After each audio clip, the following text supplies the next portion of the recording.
ओम सर्वमंगल मांगल्ये शिवे सर्वार्थसाधिके शरण्ये त्र्यंबके गौरी नारायणी नमस्तुते। नमस्कार दोस्तों, मैं हेमलता उपाध्याय आप सभी का अपने चैनल पर बहुत बहुत स्वागत करती हूँ। दोस्तों, आज गुप्त नवरात्रि का 7वां दिन है और आज हम सुनेंगे दुर्गा सप्तशती का पाठ अध्याय 12 और 13 देवी के चरित्रों के पाठ का महात्मा। देवी बोली, हे देवताओं, जो पुरुष इन स्तोत्रों द्वारा एकाग्रचित होकर मेरी स्तुति करेगा उसके संपूर्ण कष्टों को निसंदेह धार लूंगी। मधुकेटक के नाश, महिषासुर के वध और शुंभ तथा निशुंभ के वध की जो मनुष्य कथा कहेंगे, मेरे महात्म्य को अष्टमी, चतुर्दशी व नवमी के दिन एकाग्रचित से भक्तिपूर्वक सुनेंगे। उनको कभी कोई पाप ना रहेगा। पाप से उत्पन्न हुई विपत्ति भी उनको ना सताएगी। उनके घर में दरिद्रता ना होगी, ना उनको प्रियजनों का बिछोह होगा। उनको किसी प्रकार का भय ना होगा। इसलिए प्रत्येक मनुष्य को भक्तिपूर्वक मेरे इस कल्याणकारक महात्म्य को सदा पढ़ना और सुनना चाहिए।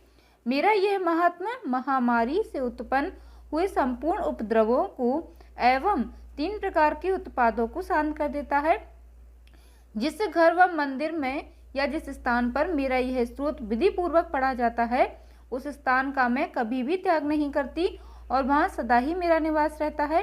बलिदान, पूजा, होम तथा महोत्सवों में मेरा यह चरित्र उच्चारण करना तथा सुनना चाहिए। ऐसा हवन या पूजन मनुष्य जानकर या बिना जाने करे, मैं उसे तुरंत ग्रहण कर लेती हूँ। और शरद काल में प्रत्येक वर्ष जो महापूजा की जाती है, उनमें मनुष्य भक्ति पूर्वक मेरा यह महात्म सुनकर सब विपत्तियों से छूट जाता है और धन धान्य तथा पुत्रादि से संपन्न हो जाता है। और मेरे इस महात्मा व कथाओं इत्यादि को सुनकर मनुष्य निर्भय हो जाता है और महात्मा के श्रवण करने वाले को शत्रु नष्ट हो जाते हैं तथा कल्याण की प्राप्ति है और उन कुल आनंदित हो जाता है। सब कष्ट शांत हो जाते हैं तथा भयंकर स्वप्न दिखाई देना तथा घरेलू दुख इत्यादि सब मिट जाते हैं। बाल ग्रहों से ग्रसित बालकों के लिए यह मेरा महात्म परम शांति देने वाला है।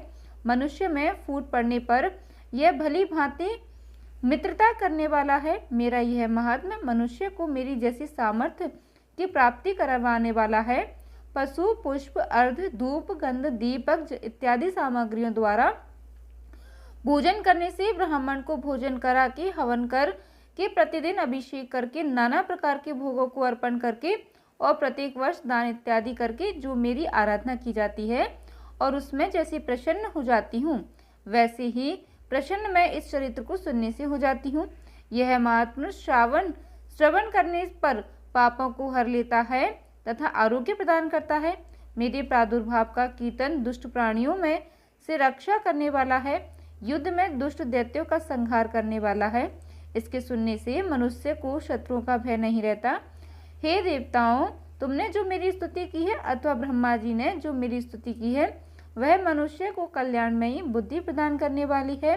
वन में सूने मार्ग में अथवा दावानल से घिर जाने पर, वन में चारों से घिरा हुआ, शत्रुओं द्वारा पकड़ा हुआ, जंगल में सिंहों से, व्याघ्रों से या जंगली हाथियों द्वारा पीछा किया हुआ, राजा के क्रुद्ध हो जाने पर, मारे जाने के भय से, समुद्र के नाव में डगमगाने पर, भयंकर युद्ध में फंसा होने पर, किसी भी प्रकार की पीड़ा से पीड़ित होकर बाधाओं से दुखी हुआ मनुष्य मेरे इस चरित्र को स्मरण करने से संकट से मुक्त हो जाता है।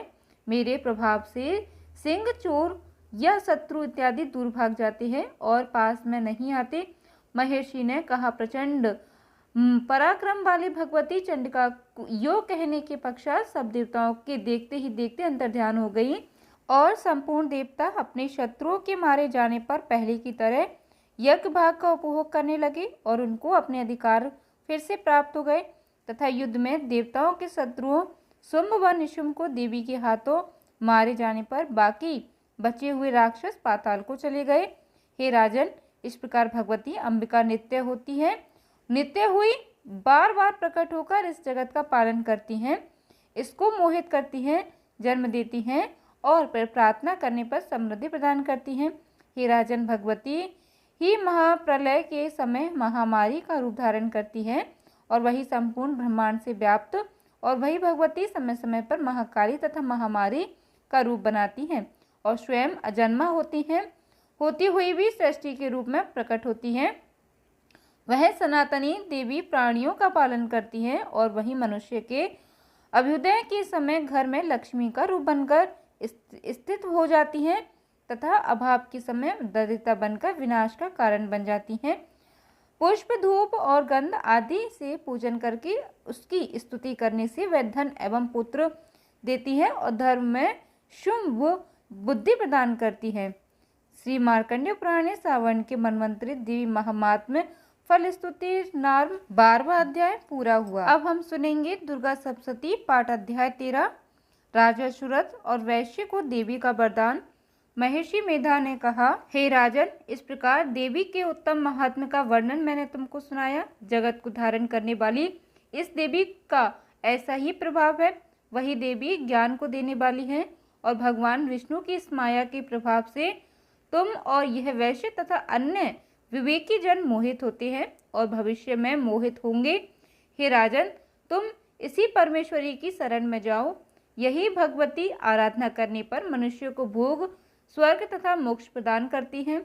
मार्कंडेय जी ने कहा, महर्षि मेधा की यह बात सुनकर राजा सुरथ ने उन उग्र व्रत वाले ऋषि को प्रणाम किया और राज्य के छिन जाने के कारण उसके मन में अत्यंत ग्लानि हुई और वह राजा तथा वैश्य तपस्या के लिए वन को चले गए और नदी के तट पर आसन लगाकर भगवती के दर्शनों के लिए तपस्या करने लगे।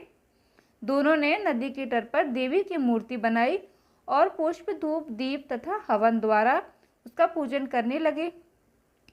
पहले उन्होंने आहार को कम कर दिया, फिर बिल्कुल निराहार रहकर भगवती में मन लगाकर एकाग्रता पूर्वक उसकी आराधना करने लगे।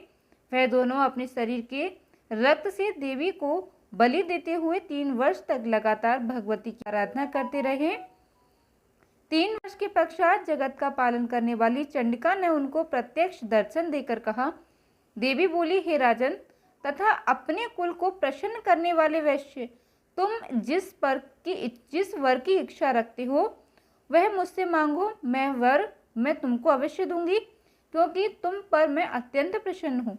मार्कंडेय जी कहते हैं, यह सुन राजा ने अगले जन्म में नष्ट न होने वाला अखंड राज्य और इस जन्म में बलपूर्वक अपने शत्रुओं को नष्ट करने के पश्चात अपना पुनः राज्य प्राप्त करने के लिए भगवती से वरदान मांगा। और वैश्य ने भी, जिसका चित्त संसार की ओर से विरक्त हो चुका था, भगवती से अपनी ममता और अहंकार रूप आसक्ति को नष्ट कर देने वाला ज्ञान देने के लिए कहा।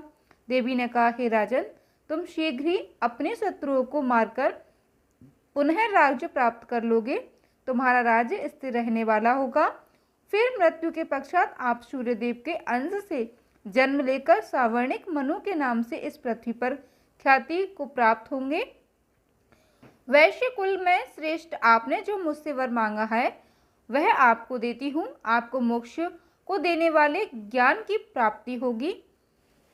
मार्कंडेय जी कहते हैं, इस प्रकार उन दोनों को मनोवांछित वर प्रदान कर तथा उनसे अपनी स्तुति सुनकर भगवती अंतर ध्यान हो गई और इस प्रकार क्षत्रियों में श्रेष्ठ वह राजा सुरथ भगवान सूर्यदेव से जन्म लेकर इस पृथ्वी पर सावर्णिक मनु के नाम से विख्यात हुए। इस प्रकार श्री मार्कंडेय पुराण में सावर्णिक मनवंतर की कथा के अंतर्गत देवी महात्म्य में सुरथ और वैश्य को वरदान नामक 13वां अध्याय पूरा हुआ।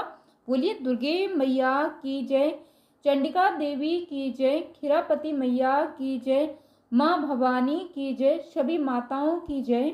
धन्यवाद दोस्तों, जय माता दी।